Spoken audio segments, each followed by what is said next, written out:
We're sitting there on the desk last night. President Trump says we're charging people half of what they charge us.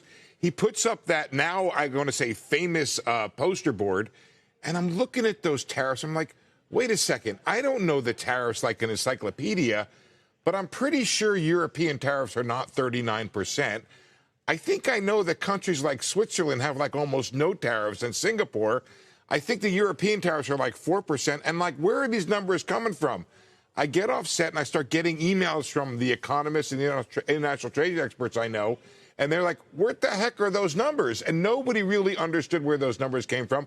And I think David said, like at 5:30 or so, somebody who was not in the international trade community, because they couldn't understand it, started doing the math. And it is what Sarah was saying earlier. It's the trade deficit, half of the trade deficit divided by the imports. Now, let me show you a comment from the White House on where this came from.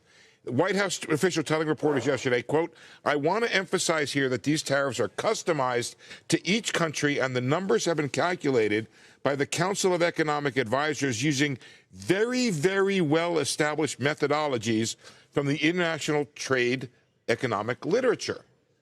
So then I started calling international trade economic experts, and nobody ever heard of this formula. Nobody has ever used this formula. So I'm sorry, but the conclusion seems to be the president kind of made this up as he went along. He made up, and I think what Sarah was saying was interesting. There was an anticipation, okay, it was going to be reciprocal. These are off the charts and nowhere near what other countries charge us.